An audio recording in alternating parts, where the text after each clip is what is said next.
Welcome to today's Explainer. Look, we're tackling a massive modern epidemic right now: shattered attention spans.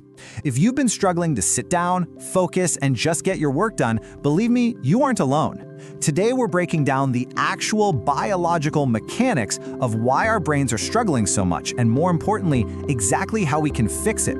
So grab a coffee, mute those notifications for just a few minutes, and let's get ready to reclaim your attention span. Have you ever wondered why normal work just feels painfully boring? I mean, you sit down at a perfectly clean desk, open your laptop to finally tackle a productive task, and boom! This overwhelming wave of friction and boredom just hits you. It feels almost impossible to execute everyday tasks. And I want to validate that frustration right out of the gate. This isn't a lack of willpower on your part.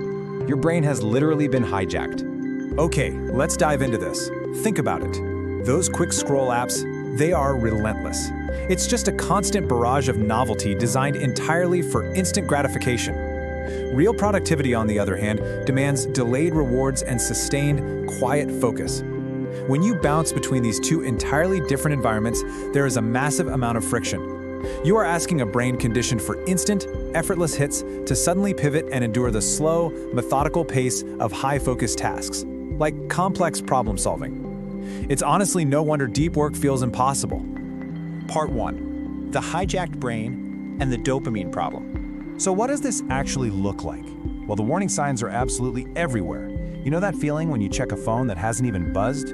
Or when you crave a quick hit of social media the second you face a mild inconvenience or a lull in your day? To put that into perspective, did you know the average person taps, swipes, and clicks on their phone over 2,000 times a day?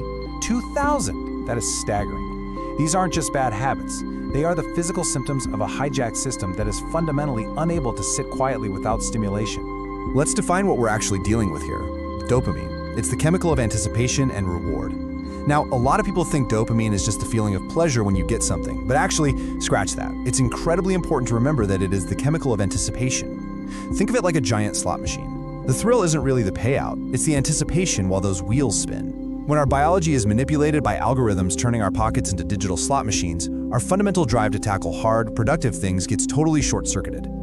Now, what's really interesting about this slide is how it affects your baseline. In a healthy system, your baseline sensitivity is nice and high. It doesn't take much to feel motivated to start a project or learn a new skill. But constant, instant digital gratification acts like a sledgehammer, forcing your baseline to just plunge. And when that baseline drops, normal, healthy tasks like reading, deep work, or complex problem solving simply don't register as rewards anymore. Your brain becomes so flooded by cheap digital hits that it goes completely numb to the subtle, delayed satisfaction of actual productivity. Part 2, the action blueprint. Let's talk about how to reset those receptors. All right, so how do we fix it? We need to execute what I like to call a fundamental currency swap in our daily routines. We literally have to consciously trade those low-effort digital rewards, the endless scrolling and constant phone checking, for high-effort offline rewards, reading a real book, going for a walk, hitting the gym. The goal here isn't to overcomplicate your life with some massive, impossible set of rules. It's just about deliberate, conscious action, swapping the easy, cheap hits for highly rewarding physical offline efforts. Let's break this down into 3 concrete, actionable steps to reset your dopamine receptors. Step 1, set up strict no-phone zones. The bedroom and the dinner table, absolute game changers for this. Distraction-free areas to start. Step 2 is actively replacing those low-effort digital habits with high-effort offline rewards. Go for a run instead of opening an app. And step 3, schedule exactly 1 hour of quiet, screen-free time every single evening. You've got to let your overstimulated brain finally cool off and process the day. By taking these 3 actions, you slowly lower your dopamine stimulation threshold, which makes hard, productive tasks naturally appealing all over again. Part 3, reclaiming your focus and controlling your mind. And this brilliantly illustrates our ultimate goal. He who controls his attention controls his life. Honestly, read that again. It is incredibly profound. Do not let Silicon Valley algorithms run your mind. Your attention is your absolute most valuable asset. When you take the steps to reset your baseline, you are reclaiming your focus. You are choosing to master your own drives rather than having them manipulated by constant notifications.